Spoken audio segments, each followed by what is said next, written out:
and then check the Facebook one. You have to click the go live thing there, I think. Yep.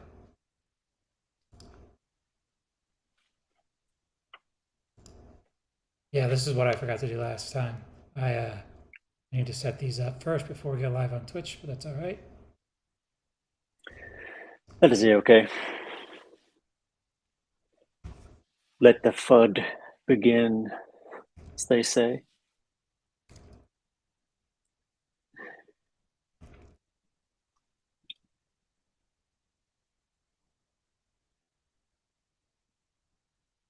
All right. Excellent.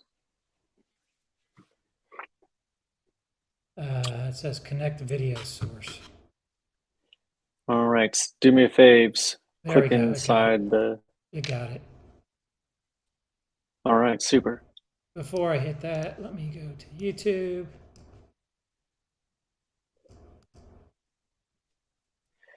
Make sure the CFP account is selected in the upper right.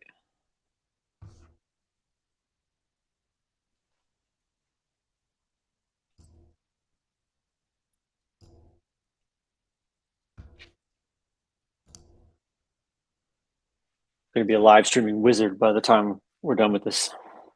Well, what's funny is like I'm such a moody little bitch. Like sometimes like this is the hardest thing in the world, and other times it's like, oh, this is fun.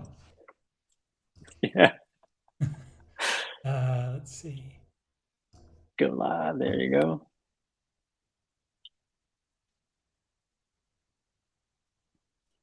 Yeah, the edit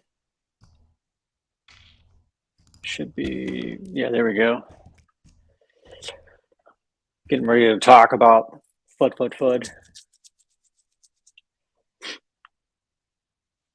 I mean, anymore in crypto, I'm just so used to like this feeling. Yeah, Like, I've been oh, the thinking world's about ending. this. Oh, okay. Yeah, try to think about who actually profits and makes, like, who makes the real money, like in markets right now, like, or during these times, and think about like all of the transacting that's happening. There's like we've been in this really tight range. All Like right. pick any. Yeah, I think we're good. I think we're rocking and rolling on Facebook now. Sweet, Nectar, All Hector. right. Live on, I guess we're live on YouTube too, aren't we? Yeah, looks good.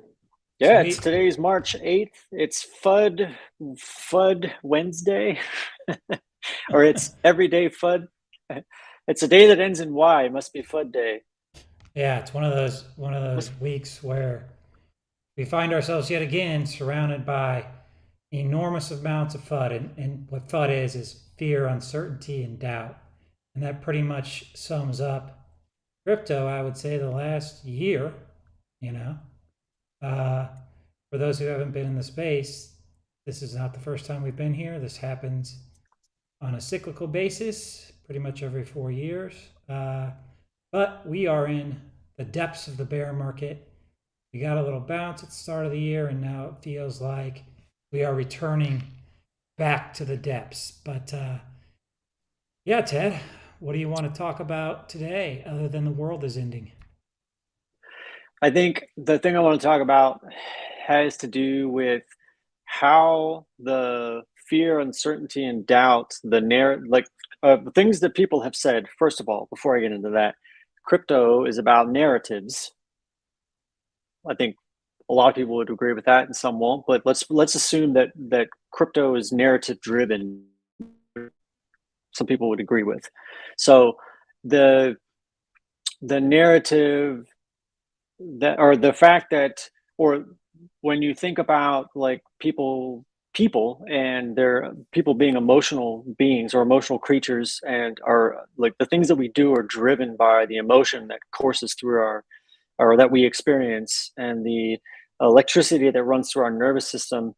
When we feel excited, we behave a certain way. When we feel threatened or afraid, we behave a different way. And there's a lot that goes into this idea of participating in crypto markets, whether you're day trading, weekly trading, buying and holding, or taking your hard-earned dollars, if you're in the US or wherever you are in the world, you're trading the fiat currency that you worked hard for or didn't work hard for, and you're putting it to work in markets, you're likely to experience very strong emotion either way. When things are and the prices are either going up or they're going down or they're somewhere in between. And this the volatility or the prices going up, prices coming down, prices going up, and this feeling of this like roller coaster whipsaw action that we see in a lot of markets, not just crypto. But uh, the thing that I think is probably somewhat lost on the average participant is something that I was lost on me for quite some time, probably longer than I really want to admit. But for the first couple of years that I was involved in markets, I didn't really understand, or it's not that I didn't try and understand, is that I didn't take the time to look at like literally what was happening and what constituted the market and who, like, basically when I was putting on a trade, who was making that possible. It was an exchange. But the fact that I was selling implies something really important in the dynamic here, or the other side of the transaction, is that someone was buying. Either the exchange was buying or another market participant was buying the unit that I was selling, and then vice versa. When I felt the urge to purchase said security or said asset or said penny stock that I was trying to day trade or that I was trying to short, the there was another participant of some kind. And early days for me, I didn't really understand because it was just a computer screen. You know, I didn't have to go to the exchange. I didn't have to walk in, post collateral, and go out onto the trading floor and then literally trade with people face to face. Like, I'll take your pork bellies, and I want to buy these lumbers and or these things like that. So what I'm trying to communicate, or what I'm trying to paint a picture of, in the beginning, or even not in the beginning, there's not always a very clear picture in the average, I'll say the average participant's mind, of like what is literally happening and why you might see price go up a little bit and then come back down and be inside of what is a well-defined range, but it may not feel that way.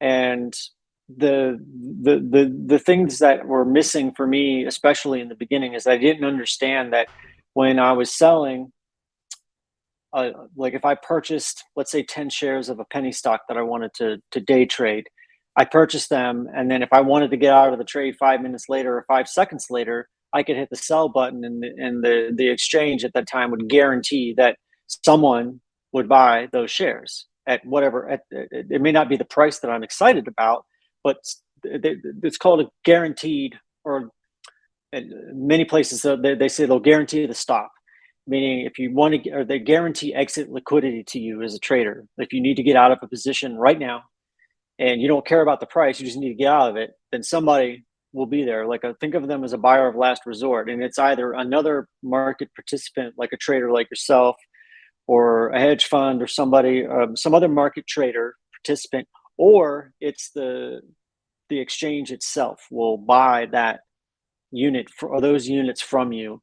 And then there's a whole business. What I'm trying to communicate also is that there's an entire business underlying here of making the facilitating the action, the transacting in the markets that we see. When the Ethereum price goes up, that implies that a large number of people came to the market and forked over some dough in whatever currency it was, and they acquired all of these Ethereum tokens, for example, or all of this ETH, or all this Bitcoin, or all this Solana. Somebody, the first thing that should come to mind is, well, who on earth was selling it at that price? And when the price was going up, why would they continue to sell it if the price was higher than it was, say, an hour ago, and the price is still going up? These are things that I've had to learn the hard way to question. And the reality is that there are many entities that can constitute the composition of a market, and like they have various names, like market makers, the people that literally bring shares to the market and say, we're willing to put these shares up for people to buy and sell between themselves so that price action can play out and people can have the opportunity to either make money or lose money by buying and selling for either a profit or a loss, and creating profit in the process. So what what the thought that or the thing that I'm trying to drive toward here is that when before there's a before stage here, just speaking from my own experience, I didn't really understand market dynamics, I'll call them. Who made the market that day, or who brought the supply to the market to be distributed among market participants to then put up for sale and start the bidding process. It's like an auction in real time. Okay.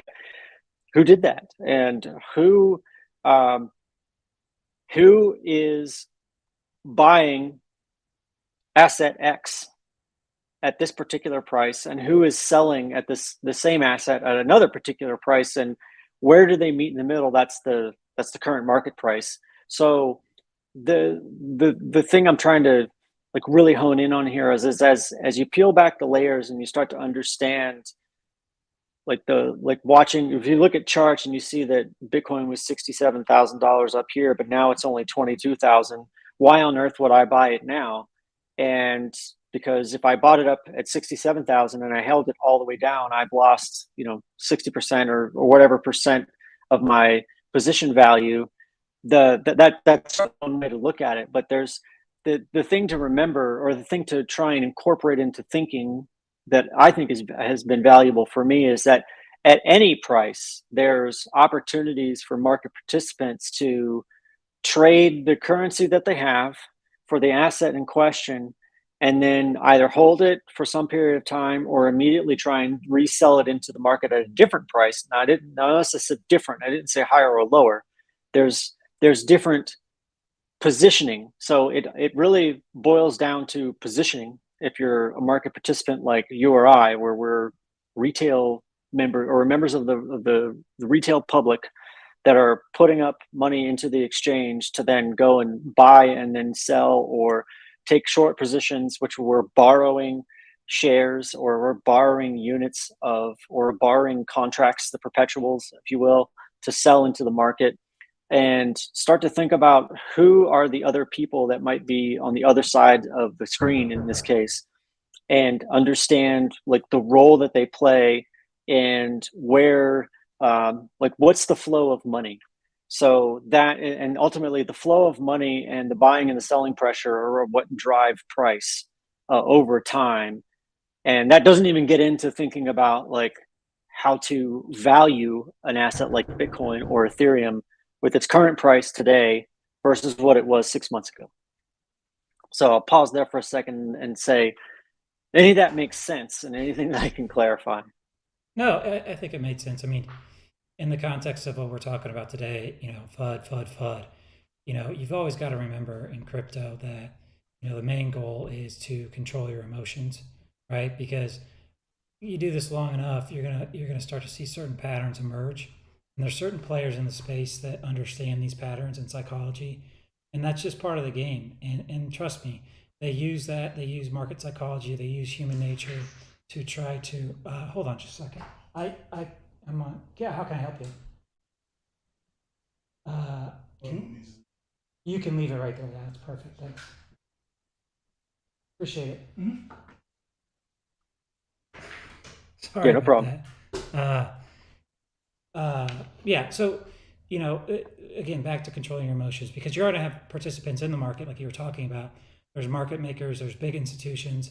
There's a great book called "Trust Me, I'm Lying" by Ryan Holiday, and he talks about how they used to use Twitter with crypto to move prices of certain assets. So if you take a look at like Twitter right now, you can scroll down. U.S. government selling Bitcoin.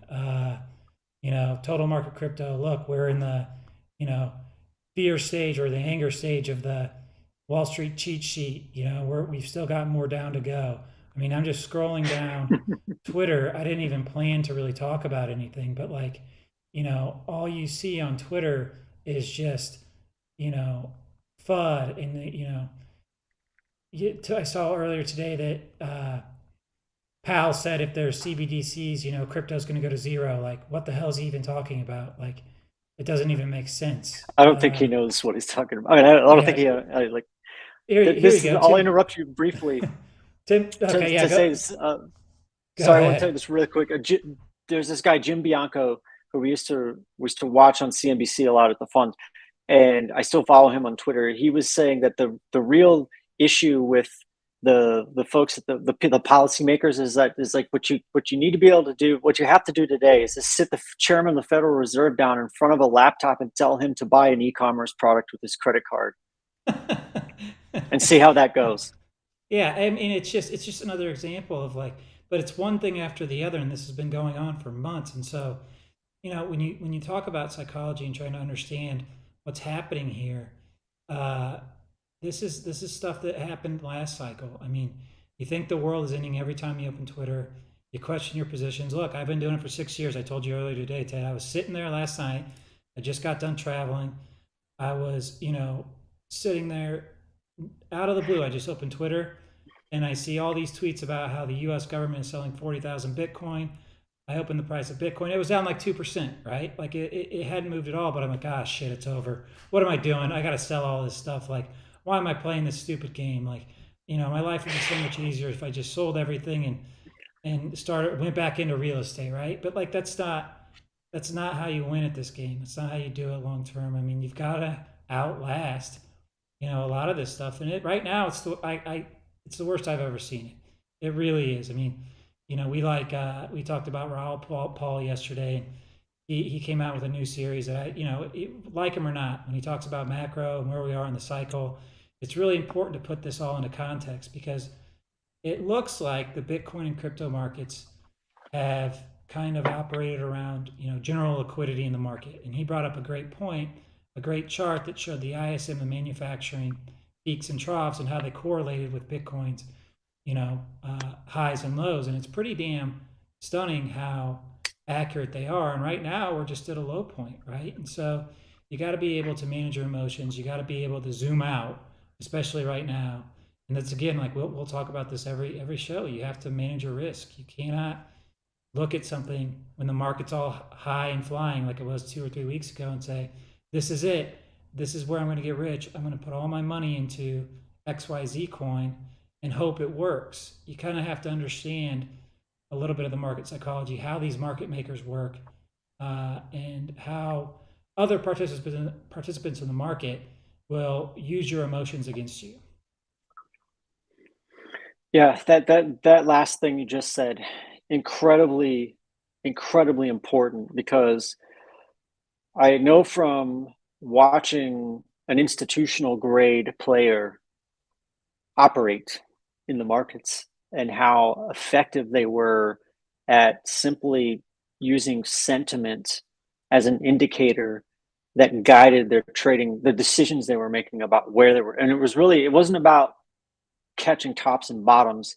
It was just simply positioning and being positioned so that when things rolled over, in a manner of speaking. So, to put a great example, when rewind the tape several years back, Trump was still president. I said the T word, and Mike Flynn was being paraded across the mainstream media as being under indictment or something like that. The Dow, which remember, Trump gets elected and it's just up and to the right. The stocks started going up, and there was a lot of PTSD in the institutional world.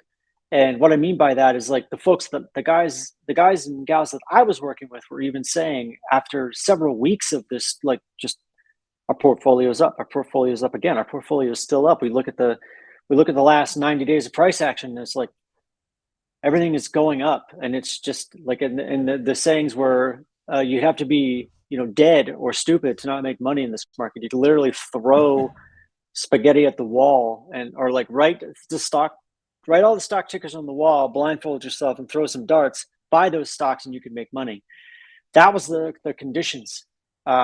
It was very jarring for the institutional types because the sentiment would change. What had previously, the sentiment would be the minute sentiment got good, they would short everything and be positioned for the dump. The like it was very volatile, and we didn't even have a lot of positions in growth stocks because the time at that time, like right before Trump was elected, they didn't believe that the stock market was worth trading. That's why they were focused on commodities and futures and interest rates and non-deliverable forwards and currencies and things like that. So anyway, what I'm trying to get to here is that we're going up and up and up and up and up, but the whole time, the strategy was simple: is that we need to be cautiously optimistic, and while things are going up, we're buying and we're long futures until we need to be short futures. And what I'm saying is that we get this for the first time in a long time. There was a good healthy amount of FUD got released into the mainstream media, and the Dow came off something like 400 points in that first couple hours that day. And man, you wouldn't believe the reaction that people were having to the fact that the Dow, for example, had finally, after months, had corrected. And when you zoomed out, and this is going back to what you were saying about trading and emotion, but also what you said prior about being able to zoom out and look at the price charts and see like where we are in relation to other catalytic events, other FUD parts of the FUD cycle that we're currently in, but more importantly, the economic cycle, the business cycle, more importantly.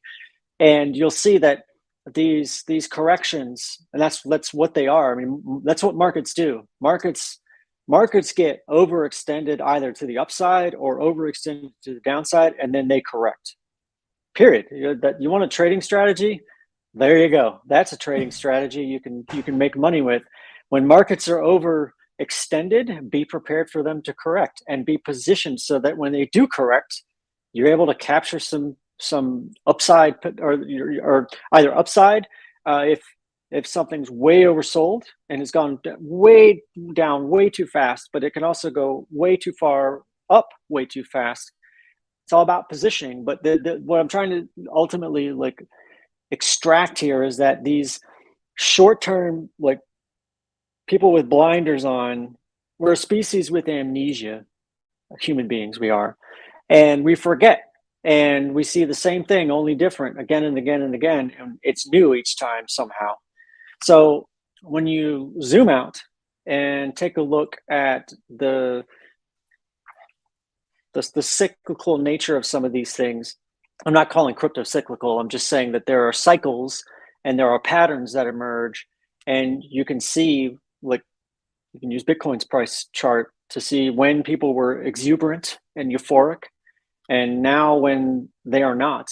And as market participants, now if you're if you're thinking about how to trade markets to make money, you're not concerned about whether the price is going up or down.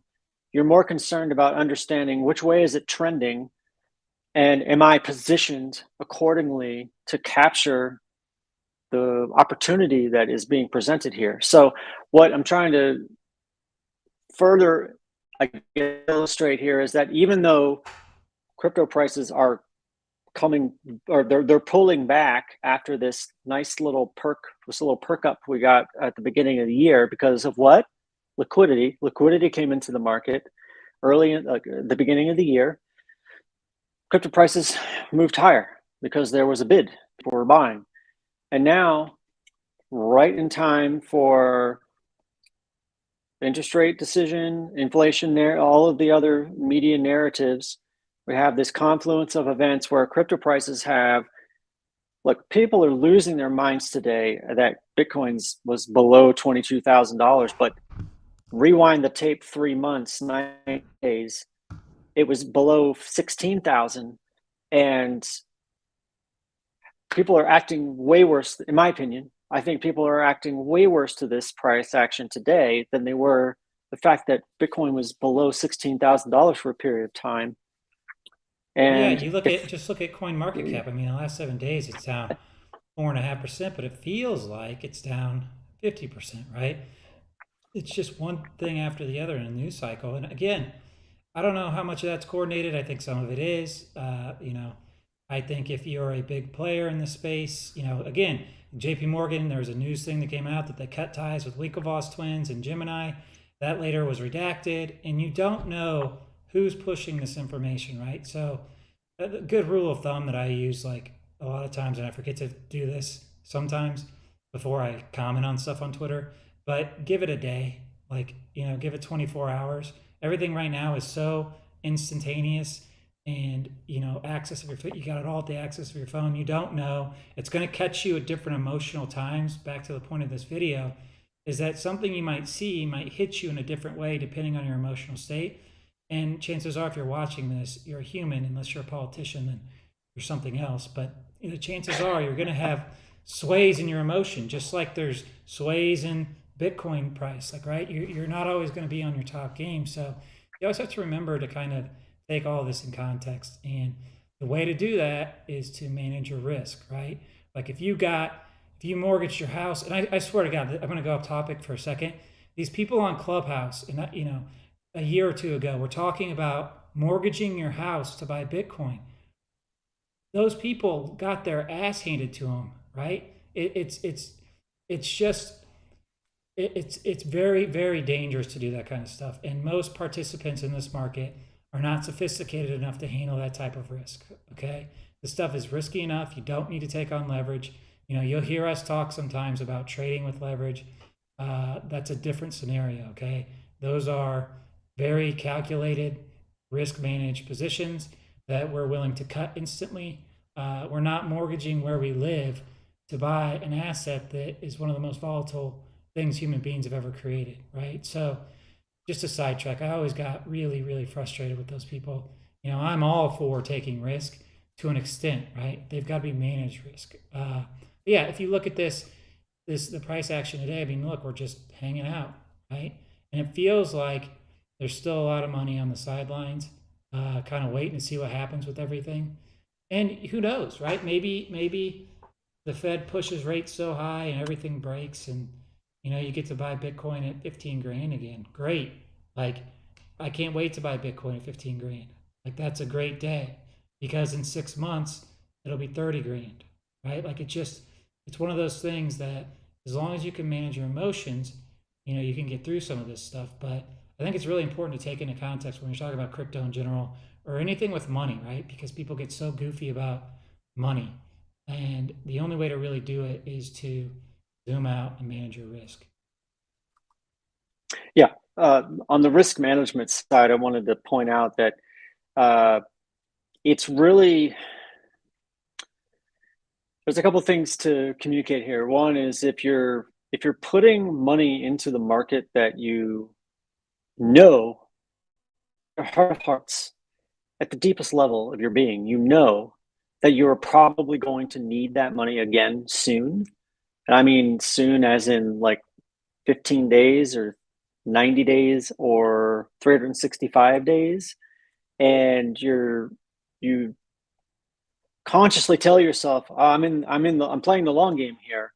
But subconsciously and deep down, I'm able to make this, or I'm able to articulate in such a way, because I've made this mistake where I knew deep, but I was in denial. I like literally said, no, that's not true, even though it was. And I put money into an asset. A good example, I bought a bunch of mortgage REITs a couple years back. Don't judge. Okay. I was earning on average about 12.5% a month or quarterly. Partnerships over. No, no more. We're done. Crypto Yeah. flight path ends today. You invested in Yeah. Jesus, Dad. Just Jesus, kidding. exactly. So this situation was not terrible, but I put this money into took five positions, and it's ironically enough, I justified or rationalized purchasing these positions, and I didn't even hold them long enough to get paid the dividends, because I very conveniently, meaning conveniently for myself, was able to come around about, I don't know, 65 or 70 days in.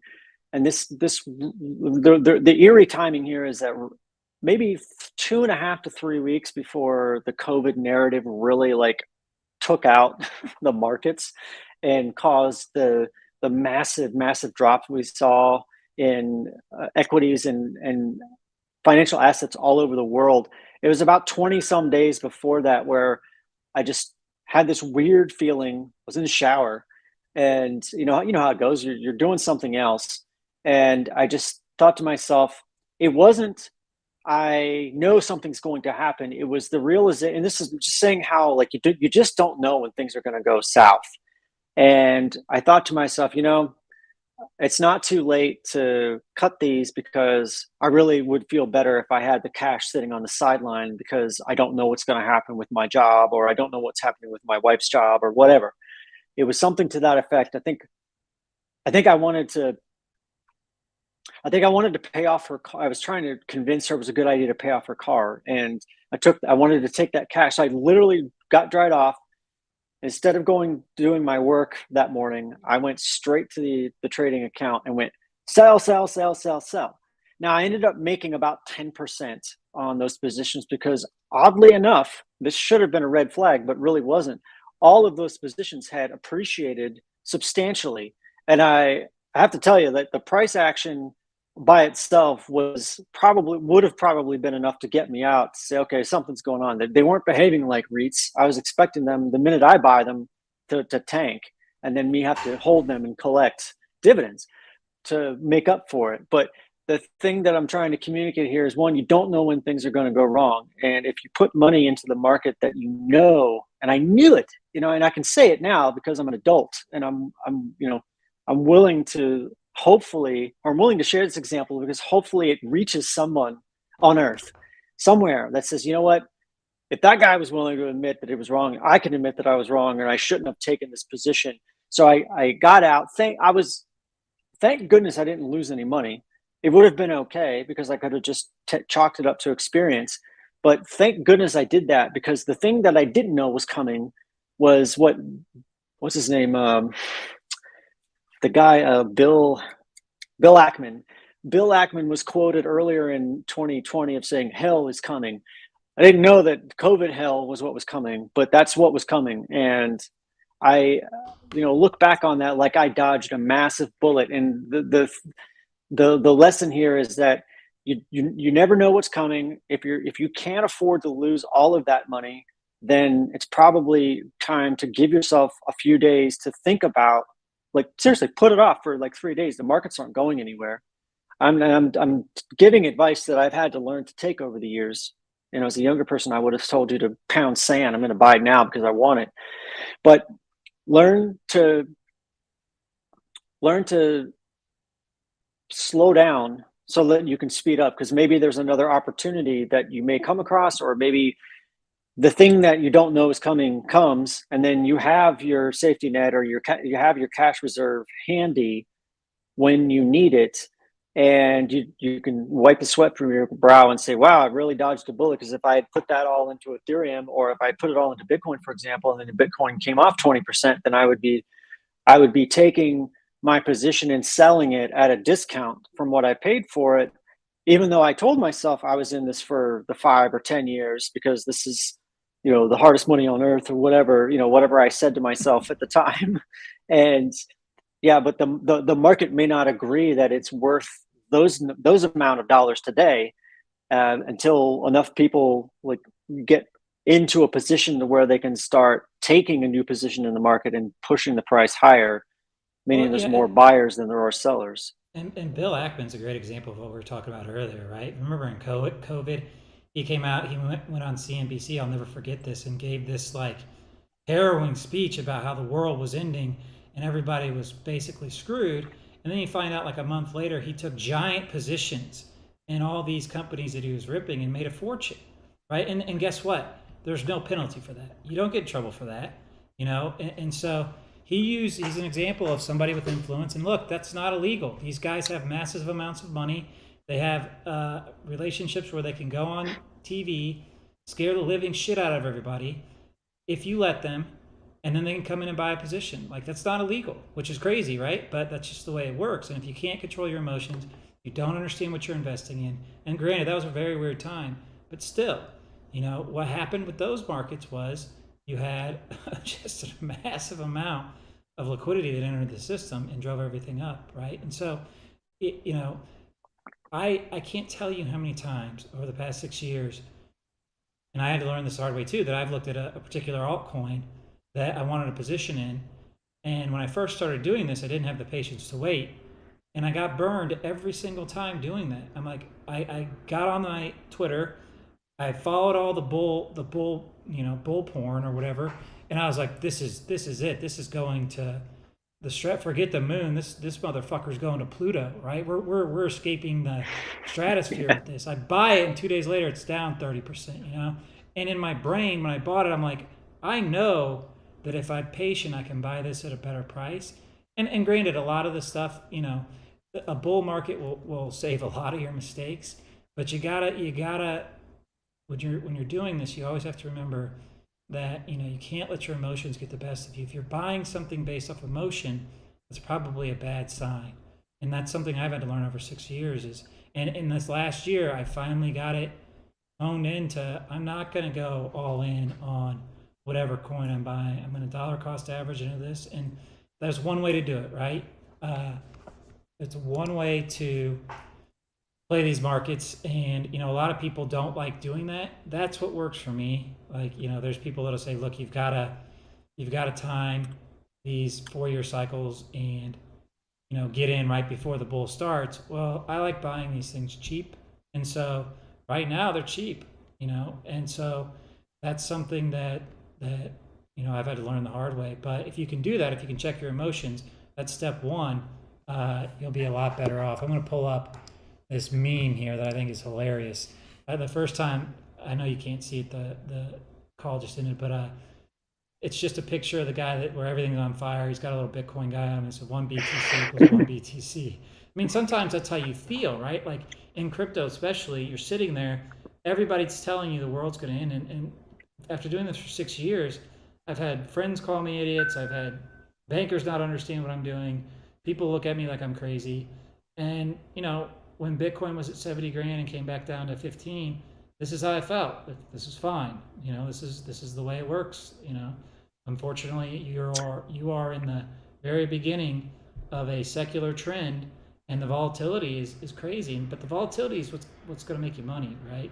And so, if you can't manage your emotions, if you can't understand that this is just the way these things work, then you got to get yourself in a position where you've done the work and you understand the assets. Bitcoin, I think, is the easiest one to kind of get a firm understanding of. It's got a fixed supply, proof of work concept. Some of the other ones are a little bit more complex to wrap your head around, like why do these things have value? And it's like we talked about yesterday, that you can't look at these things as necessarily assets, but you have to look at them as their own economies. And that's just a totally different way of thinking about things, right? And so, all that being said, the main point is to learn to control your emotions and not get too excited when things go crazy and not get too sad when things go down. We used to say the town I'm from is a small town in Illinois, and all it has is state jobs and restaurants, right? We used to call it the Energizer Bunny. It never goes up or down. It just stays the same forever. It just keeps beating that drum, same beat over and over for 100 years. That town's always going to be that way. That's how your emotions have to be. And when I was in real estate, right, same thing. You can't get too excited about the $100,000 checks. It's just the excitement of it is learning to control your human emotions, and it doesn't matter one way or the other. Like, right, you lose money, okay, don't go cry about it. Like, learn to be better. You make a bunch of money, great. Cool, made a bunch of money. Next thing, like, you can't let it control you too much. Yeah, it's if you're it's very easy, and the the thing I'm trying to like latch onto and unpack briefly here is this concept of identity. Uh, if if you're too identified with the success or the failure, it can be detrimental.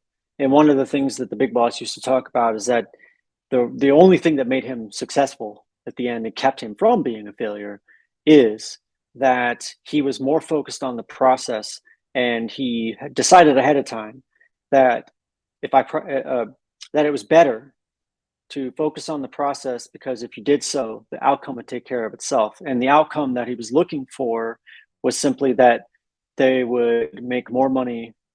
They would have more winning trades than losing trades. One, and two, that the winning trades would be uh, outsized or larger in size than the number of losing trades, and which in a nutshell was how they were going to not just win, but what's the word, like not just survive, but persist. Total And victory. yeah. So it wasn't, let me put it this way. In this world that we were living in, it was more important to lose money and still be around and be like exist, period, than it was to take these wild moonshot, crazy gambling trades and get run the risk of getting wiped out by any one of them. Because the reality is that you lose 60% of the time on average. Like even the best, on my best day, my best week, my best quarter trading spot currencies, I lost 60% of the trades that I put on. Now, Same, thankfully, same, the same yeah, in venture. Sorry to interrupt you there, but it's the same in venture. no problem. If I invested in 20 altcoins last cycle, two of them worked. The other, 18 didn't, Yeah, but it's the even two that worse. worked, Yeah. well, yeah, the two that worked. I mean, and so sorry to interrupt you there, but yeah, it's a similar. Yeah, you're right. It's worse, right? Like I'm not trading every day. I'm not doing that, but like again, it's the same principle. I can't bet everything on one thing, even though I really believe in XYZ token, and I know in my heart that that's the one that's going to win. Doesn't matter. What I think is irrelevant, right? The market's the thing that decides the winners and losers. That's right. And so, like, bringing this all back around to the top, like the what you just said was excellent. The market determines the market. It's a collection of a nearly infinite number of variables. So the market's going to determine the winners or losers. And the way that you persist and stick around is by being as neutral as possible and leveraging knowledge and understanding how markets work and where we are in these cycles, and then making some decisions and choices about how much risk you're going to take, how often you're going to take the risk, and what to do if you're wrong, so that you can stick around longer than everyone else and be there for when you reach the other end of this. For example, we're in a particular cycle part. We're in a particular part of a cycle now, and there's lots of great data to back this up. This is just my opinion. So 3 to 5 to 7 years from now, I'm hoping to be able to look back on this time and say, you know, there were times when I felt really strong emotion that said, you know what, this is bull crap. I've had it. And, or on the other end of that, man, this, because I'm nervous about this particular set of uh, circumstances, I'm going to hyper focus on this one investment and project all of the high hopes and dreams on it without doing my diligence and being more measured in my approach to evaluating it, going all in and having it wipe me out. Being able to look back on these circumstances today and say, you know what, I didn't have a crystal ball, but the most important thing I did was that I stayed as neutral as I could. I talked about how I felt. I didn't necessarily act it out, and I was responsible to I was accountable to my future self, that I didn't take outsized risk that put me in a position to where I was desperately in need of cash to pay for my mortgage or anything like that. And the market did what the market was going to do, whether or not I was participating in it, meaning my participation has zero influence on the price of any of these things today. Yeah, I mean, you can Me, you could you like, can sit I'm and completely stress. irrelevant. Yeah, you can sit and stress and worry about. It's not going to make a lick of difference. I mean, it won't matter at all. None. Yeah, and so it does no good. You don't get any richer worrying about stuff, right? And so you have to put yourself in a position where you don't. And part of that is risk management. Part of that's having another income, right? Like everybody wants to get into crypto to get rich. I can categorically tell you, it takes a very long time, and most of the time you're in it, you're going to feel like you're losing everything, right? And that's a very hard thing for most people to do, right? So the way you balance that is, again, risk management, have another source of income. Uh, don't bet the farm on any one particular asset or trade. Uh, there are people that are very good at that. Like, don't get me wrong, some of these crypto guys, like, that have been around for a while have just crushed it doing exactly what I just said not to do. So, but I'm going to tell you something. I'm not that guy. I don't think you're that guy, Ted. Uh, you know, you're Nope. in this to, you know, win over the long term. And yeah, you could hit a crypto moonshot. But I know a lot of people that do this, and, maybe one guy hit one like that was crazy, right? But you got to remember too, like, you got taxes to pay, you got bills to pay, you got all that stuff goes into consideration with all this. And really, you have to, at least the way I think about it, right? Take it for what it's worth. It's a long term game, right? You can't hop in overnight and think that you're not gonna have lessons to learn, and your emotions aren't gonna get to you at some point, and you're gonna sell when you shouldn't, you're gonna buy when you shouldn't. That's all part of it, you know. It's funny you say that because that's a really important point. So in a different context, but having to do with marketplaces and assets being bought and sold and the market price fluctuating. Someone said that you have to understand that, like, you're going to get, or you as a market participant, when you have capital and you want to buy, prices are going to be high. And when you don't have capital and you have to sell, prices are going to be low. And you just have to get right with that. And God, that's so I true. laughed because I was like, man, this is exactly this is it was really important for me to hear that in that particular context, because I could immediately I took it and I like laid it over this crypto universe that we are playing in and are interested in, and want to try and capture the generational opportunities that people talk about, which is, this is something, one ray of sunshine in all this madness that we're looking at on this very narrow time frame is that there's never been an opportunity, so to speak, like what the crypto markets are providing to people, not just here in the US, but around the world. And I think history is going to tell, or like when people 50 years from now look back, or 100 years from now look back on the time that we're living through right now, and the genesis of Bitcoin and the all of the things that emanated from that catalytic event. It was like the toppling of that first domino.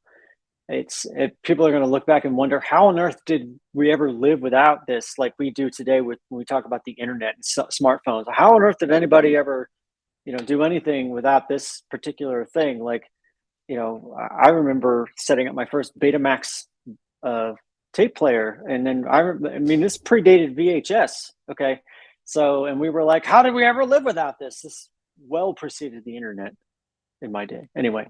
Well, no, and that's a great point. I was thinking about this today when you had Paul Krugman posted something about how he couldn't send money on Venmo, and he's been one of the biggest critics of Bitcoin. I just laughed. I said, well, that's like all these people. And actually, it was Paul Krugman that said the internet would kill, or the fax machine would still be around longer than something stupid like that.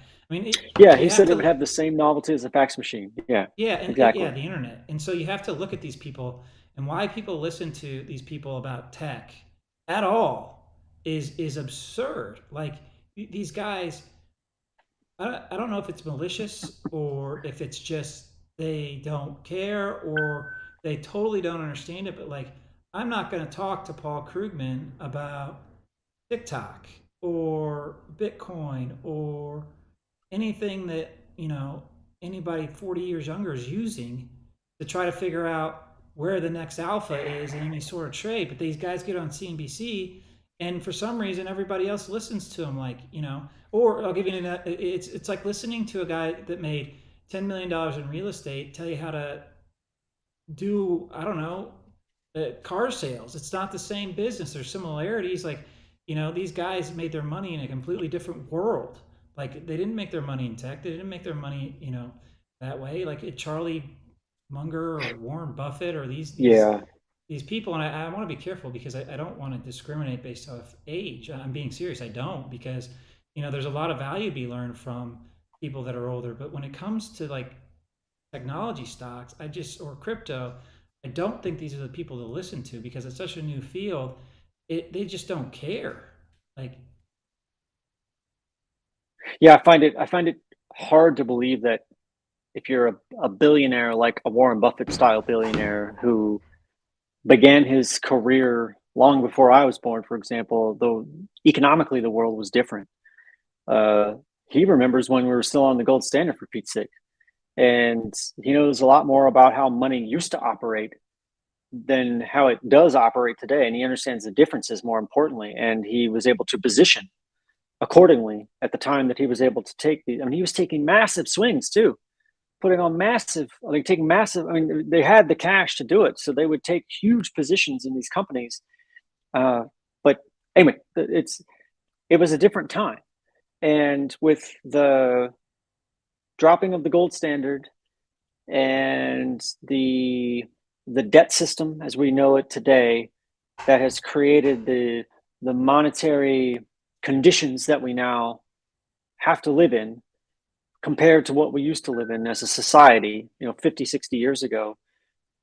The it's Things are different and the opportunities are different. It used to be like you said this earlier before we got on this here live stream, is that you used to be able to work a job, get paid plenty to buy a house, own a car, raise a family, and you could stick with the same company because that was the opportunity, and you were compensated, and your purchasing power was such that you could live a really good life, a really comfortable life, a secure life in many, like financially secure, so to speak, and your wages increased accordingly or over time to capture or to help you deal with the cost of living increases that people were incurring. But then things changed. Wages did not keep up with inflation after we went off the gold standard. The central bank mechanisms were able to then introduce larger volumes of money into the supply. And the emphasis on working a job and investing in a company with your labor to then have a pension later on changed. This idea of 401ks didn't used to exist because you didn't need it. And now if you don't have, basically now, like with the challenges of like wages not keeping up with inflation, the cost of real estate, the cost of things, the purchasing power of our dollars has gone down, even though we can earn more of them. I earn more today than my mother. Like my mother, for example, when she was alive, didn't make a third of what this is not me bragging. This is just real life, is that she worked twice as hard as I ever will. And she only earned a third as much, but she was able to do a hell of a lot more with that money than I'm able to do with the money that I earn today. And the that's housing, a yeah. yeah, that's a great point. I mean, and there's a lot of times where I just think about, I'm sitting here going, what am I doing in crypto? Why do I do this? And I always have to remind myself, I'm like, all right, Josh, where do you think the world's going to go? Where is the world going to be in 5 years? Right? And did you ever see the movie with Jamie Foxx, Stealth, about the AI jet? If you haven't seen it, Yes. it's Yep. fantastic. It's one of those movies I've watched like 5, 6 times, just not on purpose. It's on, I watch it. But there's a scene where Jamie Foxx is talking to the jet, and the jet's name is Eddie, and I forget what the acronym stands for. But the Eddie tells Jamie, he's like Eddie is the big idea, and it's like a scene where the AI is like kind of shows that, like, look, I'm the next thing. Well, that's crypto. Crypto is the big idea. It is the big opportunity. There's times that I sit there and I'm like, why don't I just go take out, start getting in real estate and build myself to a position where I could take 10, 20, $30 million out in debt and just build wealth that way. And then I go to myself, I'm like, is that really what I want to do? Is that really the position? Is that where I really think the world is going? And I don't have the answers to that, right? That still might be a great way to build wealth. And I'm not saying that it isn't. But when I look at the world, I look at everything is going digital, everything is going online. These networks that are being built on the different crypto ecosystems, whether it's Bitcoin, Solana, Ethereum, any of them you can choose. I mean, there's 10, 20, 30 projects that are probably worth looking at. That's where all information and value capture is going. And so, is that the way the world exists today? Is that where everybody is? No. But do I think the world's going to go that way in 3 years, in 5 years, in 10 years? Absolutely. I don't think there's any doubt of that. And so that's why when you when you go through these emotional swings, you have to remember that your future self will be very grateful to your present self for being able to manage these emotions, and not, when I was sitting on the couch last night puking it all up and saying, "Oh, what did I do? Why did I do that?" I knew in my head. I developed a thesis. I thought I saw where it was going. Why couldn't I make it?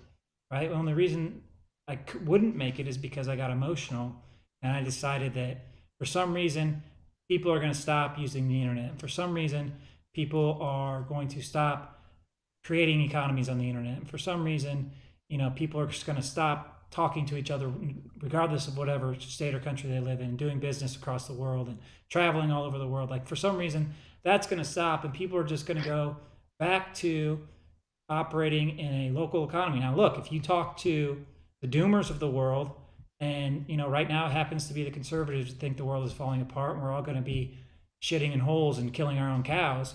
Like, they think the world is going that way. I don't think it's going to happen right there. I think right now you're looking at a general, like you said, a generational opportunity to participate in networks that are only going to grow. And yeah, times are hard, times are difficult. In 2 years, if you get a Republican president, it's going to be the liberals saying the world's falling apart, right? And so even with all that stuff, you have to control your emotions, control what you watch, control how you react to it, because if you can't control that, you're going to get cleaned out. You just are. And it doesn't matter what side of the aisle you are, or whether you're investing in crypto or the stock market or real estate. I mean, even investing in real estate, your emotions can get to you, right? Investing in cars, you're a car guy, this. Like, you can totally get wiped out by letting your emotions take Oh yeah. control. So, like, I think it's probably a great spot to wrap it up, unless you have anything else to add on there. Like that, like the image No, said, everything's fine. We're gonna be fine. The room's on it fire, actually is but fine. I mean, rewind back to beginning of the year, and or not even the beginning of the year, just the back to like the middle of February, and things sentiment was a lot different. And it's just, remember, uh, strong opinions loosely held, but emotions are fleeting, just like opinions are fleeting. And if the best thing you can do for yourself, which is something I think about a lot, like, but I get selfish a lot. I say, "Oh, what's the best thing that I can do here?" And sometimes the best thing that I can do is nothing, and sit on my hands, so to speak, and not not react, because the other, just have your base. Is your base case, or your theory, is your basis unchanged? And the answer is usually yes. My basis is unchanged, meaning my, like, thesis or my idea that this is an emerging thing, and it's early days perhaps. And if none of those things have changed, then there's no need to do anything about it, in my and on opinion. that And point, yeah, that's a big oversimplification, but no, no, no. It's a great point, and what you said about doing nothing is, that's a very hard thing to learn, because most of us are conditioned to work and understand that we have to do something in order to get you know something out of it. Well, you know the hard thing about investing is, and this is the hardest thing you have to learn, is you know a lot of times the most successful investors are that way because they make the investment and they do nothing. They don't overanalyze it. They don't question it. They do the research before. They understand what they're buying, and then they let the market decide if they're right or wrong, right? And so uh, I think that's a great spot to wrap it up. And always remember that your emotions can get you in a lot of trouble if you don't learn to control them. So that's what we wanted to talk about today. Like, I'm going to use my Stream Deck for the first time, see if I get this right, and I'm going to put in our disclaimer. Oh man, I lost your face on the disclaimers. But that's yeah, all like right. we always talk about, none of this is financial advice. Please do not do anything financially because you listen to us. We're here to share our opinions, hopefully help people learn about crypto and markets and make smart decisions. But ultimately, it's up to you. Any risk you take is your own. all that good stuff. So, Ted, sound good, buddy?